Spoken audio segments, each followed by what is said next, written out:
Huh. There we go. Hey, Dave, how you doing today? Not bad, Nick. How are you? Good. Ready for another episode of the Kitchen Table podcast. Absolutely. Kitchen Table Finance. So today, our topic and our big question is: should you hire a financial advisor, and how to figure out when to do that? Sounds okay, Nick. I'm not sure I love it. I thought everybody did this all the time. Well, that was going to be, I mean, it's simple on the outside, right? You should hire a financial planner, and you should have done it yesterday. Right. Right. Like Seriously. the ancient Chinese proverb, the best time to plant a tree was 100 years ago. The second best time Right. is today. Yeah. Yes, sir. Yes, sir. There's some beauty to that. Some symmetry. I like that. I like that. Yeah, for sure. So, and all kidding aside, financial advisors, a financial planner can be an important part of your financial strategy. Obviously, we're a little biased, and we do think that everybody should hire us. But there's definitely some things that you should think about in terms of when you're ready to engage a financial planner, and some different time frames that we can definitely help go through and kind of help you make that decision because it's different for everyone. Right. Yeah. It can vary, and it's going to vary throughout your life too. Yeah, absolutely. I mean, there's definitely people that we have talked to that were seeking out a financial planner where we basically, you know, told them, "Hey, you don't really need us right now. Based on your situation, you should be doing this and this, and then come back and see us in 5 years. And you'll be in a much better spot for that." So, it's not a hey, we can help everyone per se. It just kind of depends on your situation. Right. Right. So I think, Dave, one of the first things to look for is, you know, how complex is your situation? Are you to a point where asking Google for help maybe isn't doing enough of what you want? Yeah. Uh, a lot of just about anything we have to say to clients is probably out there in some form or another on the internet. The problem is it's out there with 30 other things on the same topic that may be incorrect or may not apply to your situation. So a lot of times we end up being the filter on top of the search engine, if you will. Like, yes, this is the article that works for you and tells this is the bit of knowledge out of all that's out there that works for your situation.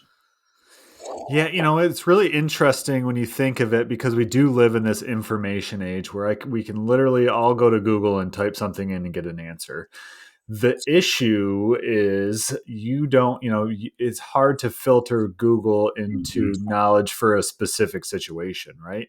And a Right. lot of what you see on TV and on the radios, in order to get on TV and on the radio, you really have to have a strong opinion usually, and it doesn't necessarily, and it has to fit kind of the masses.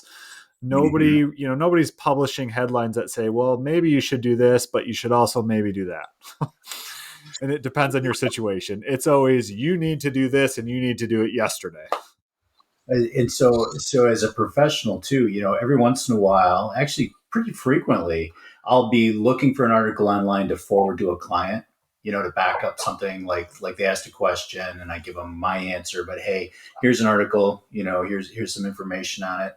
And just last week I was looking for something like that, and I pulled up one article, and it looked pretty good, and I got about halfway through it and it was like, wait a minute, this is from before the last tax law change. Mm. And so you've got to, if there was nothing indicating that except I knew the numbers didn't quite fit. And so yes, the information's out there, and even when you think you find what applies to you, you've got to make sure it's valid too, and it's kind of a moving target. So most Yeah, sources are pretty good about staying up to date, but you can't count on it. yeah, I think that's really good. One thing about the internet is when things go out of date, there's no guarantee that someone's going to remove it from circulation or update it or make changes to it. It might be something that they did, 10 years ago and never got around to and don't even realize it's still out there. So and I think that goes to, the purpose of having a financial planner is being in it every day and getting regular updates and being, Mhm. immersed in it all the time. It's something where you can read an article like that and say that, that doesn't really make sense based on what's changed, and Right. be able to have that, where most people that don't deal with it every day, that's just going to fly right over their head. Right. Or they'll find that article and another one that contradicts it and not know necessarily which one's the authoritative voice. So yeah, the thing that drives most people to pick up the phone and call us tends to be needing help with they feel lost trying to come up with an investment strategy. Yeah, so we definitely, investments is a big part of what we do, and if you're not, there's people that like investing and like creating investment strategies, but there's people on the other end who don't want anything to do with it, don't want to think about it, scares them, keeps them up Right. at night. And so if you're looking for an investment strategy, hiring a financial planner is obviously pretty intuitive, Yeah. to help you develop that, because it's more than just, hey, we're going to go out and find the world's best investment, because that doesn't necessarily exist. Right. Right. And it's funny, we say, we bring that up. That's why a lot of people seek us out. But on the other hand, you know, most people, at least of our philosophy when it comes to financial planning and investments, will tell you it's probably one of the least valuable things that we do. And, Vanguard's, we were just talking about it before we went on the air. Vanguard did this really kind of neat study over the last, I don't know, I think it's been out a dozen years or so at this point, but they've updated it a couple times on what they call advisor alpha, which is how much they figure working with a financial planner adds to an individual's return on an annual basis. And they come up with a number that I find kind of like I'd love it if it was true, but I've kind of take it with a little bit of skepticism that our work might be worth about 3% a year. Um, I'd love to believe it, and I know for some people it's true. But anyway, when the things that are important in there is when they break down where that value comes from. It's not driven by the investment portion. It's driven by the behavioral finance portion and the coming up with the right strategies for an individual situation, much more than choosing mutual funds or putting together a portfolio.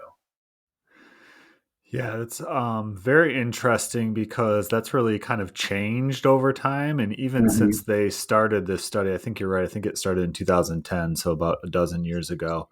But that, those numbers have changed quite a bit, where creating an asset allocation 12 years ago was much more important than it is now. And a lot of that's due to technology and different things going on in the market and price compression and all those other things. Yeah.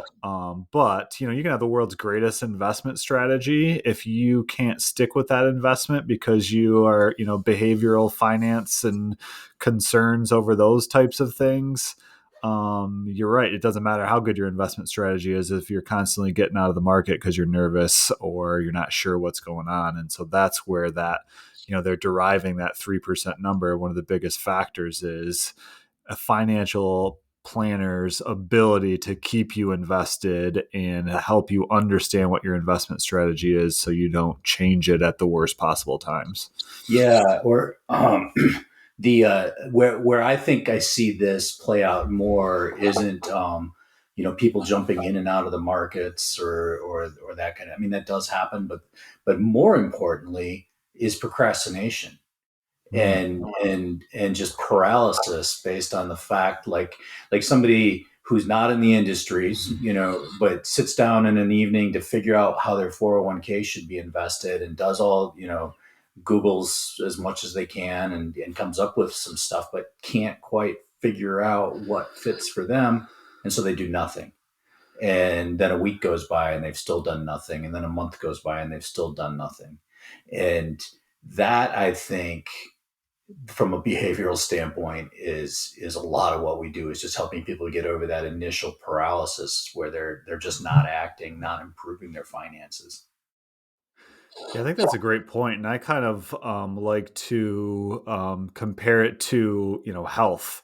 Yes. So in health, there you can go to the internet and it'll tell you exactly how to get healthy, and they'll sell you pills or whatever else, and so you've got all this information that you got to kind of decipher through. But even Hmm. if you know the exact right answers, which most of us do, right? Get Hmm. enough sleep, make sure you're exercising, make sure you're eating right. Um, Even with all that information, most people struggle to put it all together and live a healthy life. And so, I know working myself with a coach, a health coach at my gym, and doing all those things and going through that process of being at the gym and having accountability has vastly improved where I would be if I Hmm. didn't use those things. And very similar to a financial planner where we all know we should be saving for retirement and we've heard of 401ks and Roth IRAs, but it's complicated and life's busy. And so if we don't have someone that every year is getting in touch with us and reviewing our plan and telling us to do these things, chances Hmm. are we're not going to do them on our own. So to keep that metaphor going, when it comes to health, if you're like me instead of like Nick, you procrastinate and you put things off. You should be doing something. You probably feel a little bit of guilt about it. And then something happens that forces your hand. I don't know, aren't feeling well. So you finally you go to the doctor, right? And, and then all of those other things are on the table too to be discussed and hopefully be improved. And kind of the same thing on our side is, people will procrastinate, not want to deal with things, and then something will happen. Job change, marriage, divorce, death of a loved one, disability, something will happen that will be that catalyst that says, okay, there's been this life change and I can't procrastinate on this anymore. Yeah, I mean, you're so right. When people come and see us, it's always as a result of some sort of life transition happening. I'm getting ready to retire and I want to make sure that I've done enough, or I'm getting married, divorced, all of those things. It's never hey, I was just kind of curious how I was doing and if I could do things better and I mean, improve on my situation. It's always kind of yeah, as a result of what's happened in yeah. someone's life. I mean, I have had new prospects and clients that fit that a little bit. Like, oh, I figure I'm in pretty good shape, but it was time to get it checked out. But that's pretty rare.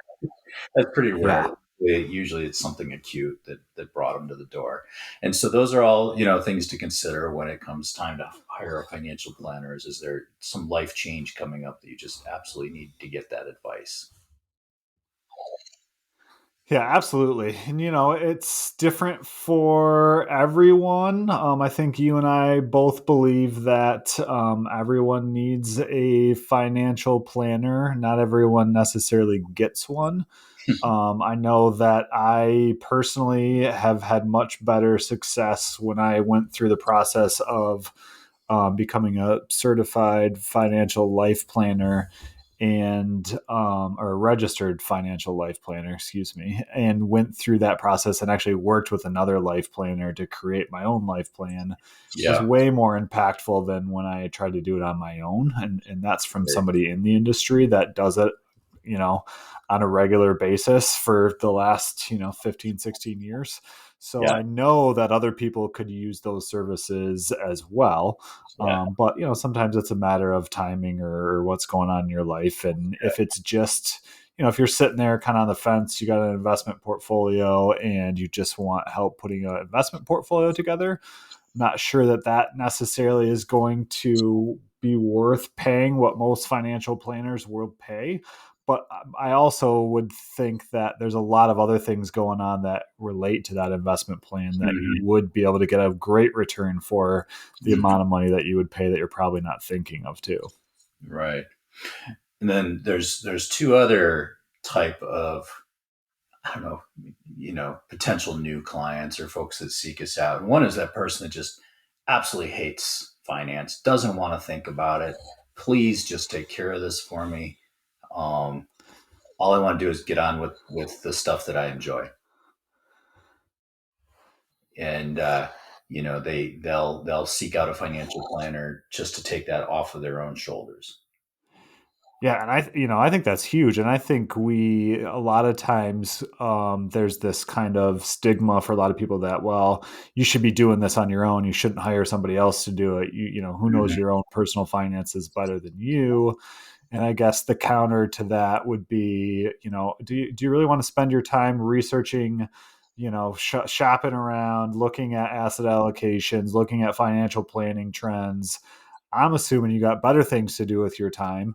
I feel that like the same way about, taking care of my car and going to a mechanic versus Right, doing some of the stuff on my own. Could I right, do it on my own? I guess the information's out there. I guess, by trial and error, I could probably learn at some point. But I know yeah, for a fact I have 1,000 better things I'd rather be doing than that. And so for those people that are kind of thinking about, I guess there's this societal pressure in some cases to be doing that on your own, even though you don't enjoy it and you don't want to spend the time doing it. And so typically you don't do it as well. And, you hate doing it in the process, and you're giving up your most valuable resource, which is time. right. And so those are it's not uncommon for us to have those folks come to give us a call. There's a flip side to that coin though, and this maybe isn't quite as common, but every once in a while, and these are kind of fun, is we'll get somebody who really is into financial planning and investments, but realizes they don't know everything, but is eager to learn. And that's kind of fun because then it's a little different coaching dynamic of helping those people, and they're really engaged, and sometimes you can dive in deeper because they care about the details. We get to be nerdy about stuff that other people don't care about. Yeah, those are always interesting and fun for us too, because a lot of times they'll come up with questions where we have to go in and do a little bit of research and just kind of things that, we don't always think about. And so it's more of a lot of times more of a collaboration than, here, tell us what to do. It's more of a, what do you think about this or this? And so, we do get into a lot more details, which can be definitely has been fun and exciting for us in a lot of cases. Yeah, and a lot of times what those people really need is that objective outside voice. And even on our own stuff, I mean, every once in a while I'll ask you something about my stuff, and you'll ask me a question about your stuff, because when it's your own, you can't think about it without the emotional aspect, the psychological aspects, and just getting that outside objective voice makes a difference. Yeah, for sure. And we collaborate a lot on our clients too. And if you've had long term clients and I have long term clients where we're going, I know them so well for so Yeah, long. Sometimes it's nice to have a fresh opinion on, right, have we thought about all the things that we should be thinking about? And right. that's that, collaboration piece for sure. You and I, for the last 2 years, have had a 2 hour block of time on our calendars every Monday afternoon to talk about planning cases for that Yeah. very reason. And it definitely makes a difference.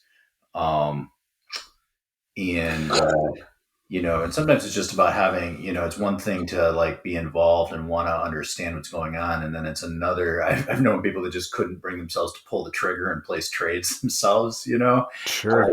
Having us do the heavy lifting, or just, I've had a couple clients who just didn't want to have to think about it anymore, even though they kind of enjoyed it and knew what they were doing. They just didn't want to be responsible for it anymore, and they had, in both those situations I'm thinking of, they had done it for the first maybe 7 or 8 years of retirement and done a pretty good job, but it wasn't going to be what they wanted to do long term. And they also knew, from a continuity aspect, for their spouse and family, that having that relationship outside of themselves was important.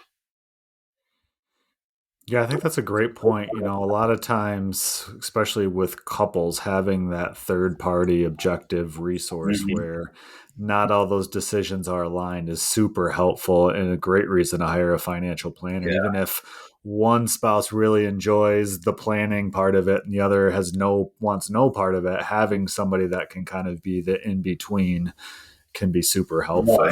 And it doesn't necessarily mean that they disagree. It just so the scenario I was thinking of, if one spouse is really involved and becomes incapacitated or passes away, they didn't want to leave their spouse responsible for everything and figuring it out all of a sudden on their own when they weren't ready for that. Yeah, absolutely. That's a great point. And I think, as we get older and as we age, cognitive ability goes down. It's scientifically, you can look at all the different science experiments that they did to test that, and there's significant drops as we age, and so you may be really good at this stuff, but know that there's going to be some restrictions on your ability to do a lot of it as you get older. And that's, usually when things get more complicated when we talk about retirement Mm-hmm. planning and all that stuff that goes into it. And you're at an age where your cognitive ability is starting to decrease. And that can be a great reason to hire someone so that if it's a couple situation, your spouse isn't, kind of on their own, but also if you're on your own, you have somebody that's going to be able to protect you and help walk you through and make those decisions too.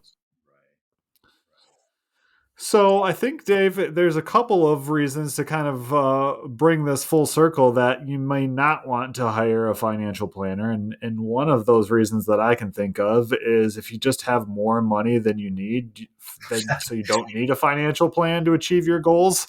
You Yeah, know, could you use a financial planner and could you make a little bit more money and have sounder strategies? Yes. But if you have all the money you need to do everything that you want to do, I'm not going to tell you to, that you should be doing different things financially.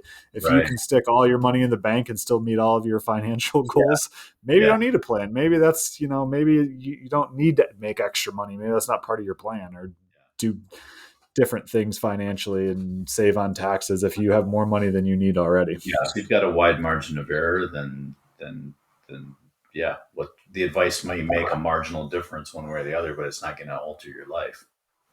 Right. Yeah, and then if you fit those scenarios, that we kind of talked about a minute ago, like you really are involved and you really do enjoy it, and maybe have some background that you think predisposes you for it, then by all means, the tools are out there. Um, there's good information. There's actually classes you can take. Nothing that Yeah. we're doing is magic, really. Well, and I think too that maybe you do need a financial advisor or planner in that case, but maybe it's a different kind of relationship where you're just, paying them hourly to kind of check up on you or do things where you're not necessarily engaging them to, be your full time financial planner. You're just kind of using them as a resource. Hmm. And I would say the same thing for, younger folks who have simple financial situations. A lot of times, if you're coming out of school and you've got, student loans and, once you kind of figure out how much you should be saving, how much you should be paying off student loans. So maybe you pay someone to help get you set up, but you don't necessarily need to pay them a commission or pay them an ongoing amount if you're doing the same thing for the next 4 or 5 years and nothing's really going to change. Yeah, and there are financial planners that work really well in those situations too. So it doesn't mean you necessarily don't need a financial advisor. You just may not need one on an ongoing basis. That's a Right. whole.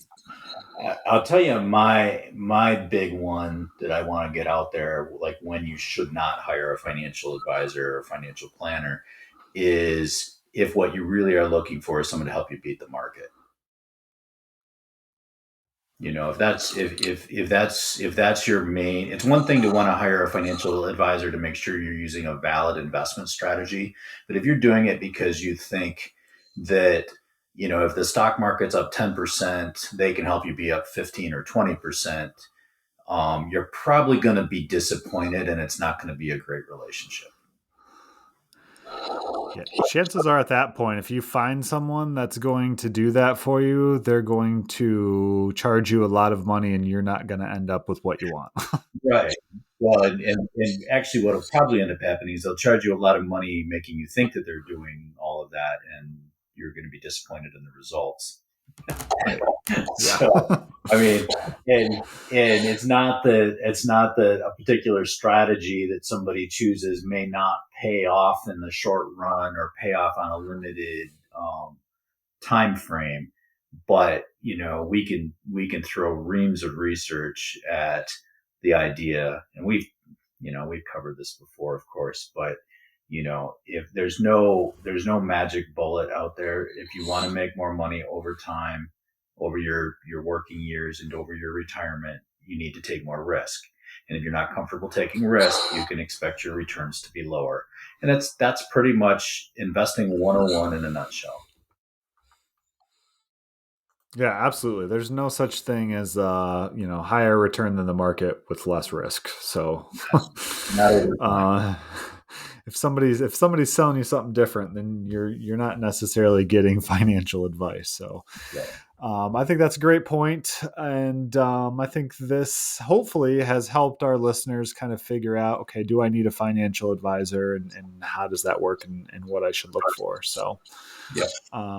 as always, if you have questions on this topic or any other topics you'd like us to cover on the podcast, feel free to shoot us an email at info@srbadvisors.com. Thanks, Nick. Always a pleasure, Dave.